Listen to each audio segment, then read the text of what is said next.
Hi friends, welcome back. We are trying to classify the signals in various ways.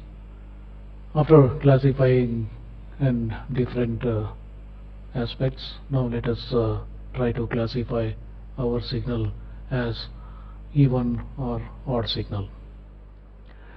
A signal is called even if the negative part of time is a mirror image of the positive part of the time. That means x of t is same as x of minus t. So whatever happened in the negative side of the time, exactly same thing is going to happen on the positive side of the time. Then we say that the signal is even. On the contrary, the signal will be called odd if the x of t changes its sign if the sign of the time is changed. So if we talk about x of t and try to compare with x of minus t, then there will be change in sign as well. So it's not just a mirror image, it is inverted mirror image. The mirror is put at origin along the y-axis and the x-axis is the time. Then whatever we see on the mirror image is same as what you see in the original one, then it is even, and if you find inversion, then that's an odd image. So the example here, the negative side, what we have is a positive pulse, and exactly same positive pulse is found on the positive side. So this if I put a mirror here, then the exact this version is found on the other side, and hence we can call it a even signal. On the other hand, the negative side, the values were negative, and on the positive side these values become positive. At t equal to 0, it was 0. So whether you go to the left or to the right, at t equal to 0, both sides it is 0. As you move towards left, the value keeps increasing in magnitude in the negative direction. So on the other hand, as you keep increasing t in the positive side, the value of the magnitude keeps increasing, but now with positive sign. So the earlier thing, the value was in negative sign, now it is positive sign.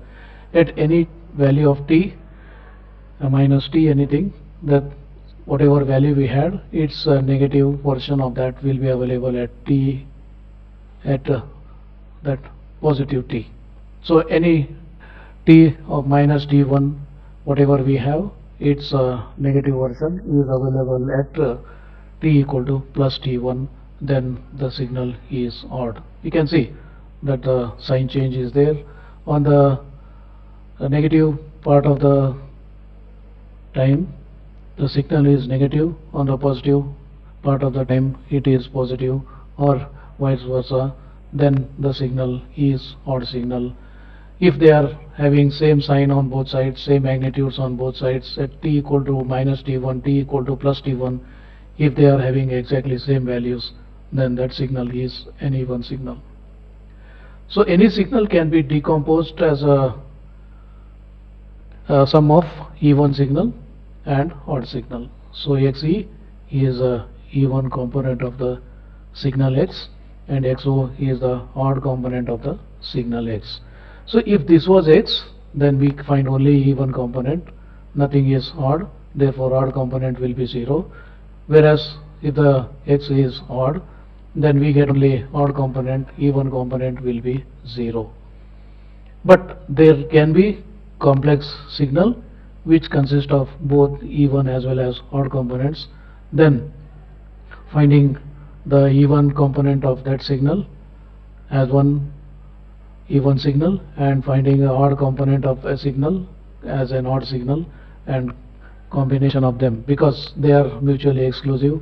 If it is even, then it cannot be odd. If it is odd, it cannot be even. So the signal, some component may be even, then the remaining component will be odd, and when you add them, then it becomes the total signal. So that's a way we can represent any signal as sum of even and odd components, where the even components are just adding up the x of t and x of minus t. So if it is even, then x of t, x of minus t will have same sign, so they add up, and the result in the numerator is double that of x, so divided by 2 gives the even component of that. On the contrary, if there is any odd component existing, then the x of t and x of minus t will be same, except the sign. X of t and x of minus t are equal in magnitude but opposite in sign, so they are opposites in sign, therefore this negative sign, instead of subtracting, will add them together, so we get the double of the odd component, and then divide by 2 will get you the odd component of that. So that's a simple expression that can be used to extract the even component from any signal and odd component from any given signal. We can just substitute into this expression and then find the even and odd components. So why do we require all these things in the first place? So this even odd components are talking something about the symmetry across the origin. So this symmetry simplifies our analysis and design part of our signals and system. So if we understand that the signal is even or odd, then we don't have to work for all minus infinity to plus infinity. You just work for one part of the thing, that is 0 to plus infinity or 0 to minus infinity. You work it, and then the other part will be just a direct mirror image if it is an even signal, or negative of the mirror image if it is an odd signal. So that's makes the things simple. You don't have to work for the whole spectrum, just work for half of that.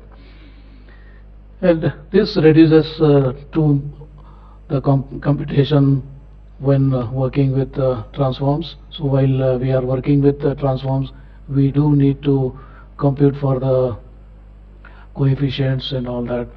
And once we know that whatever happens on the negative timeline, similar thing happens on the positive timeline, maybe the same sign or the opposite sign, depending on whether it is even or odd respectively, we can just apply all our analysis or our computation on only one side. So that way, straight away, we can reduce our computation to half of what we were doing without understanding odd and even components. So understanding whether our signal is odd and even, whether our system behavior to odd signals or even signals, or whether our system response is odd or even, so all these understanding can simplify a lot of our efforts, lot of our works in future. So as we continue deep into the signals and systems, we look back at all these categories of the signals, classifications of the signals while we are working on different cases. Then we try to look back and say, yes, because of this property we could simplify the computation, or because of this property we could simplify our analysis and all that. So that's various ways signals can be classified, and each way of classification has its own advantages in future lectures. So just keep this handy, so that as and when we dive deep into signals and systems and try to simplify that, definitely these classifications come handy and will be quite helpful in simplifying our understanding, in simplifying our mathematical expressions, in simplifying the analysis, in simplifying the design and everything. So that's it for now. Thank you.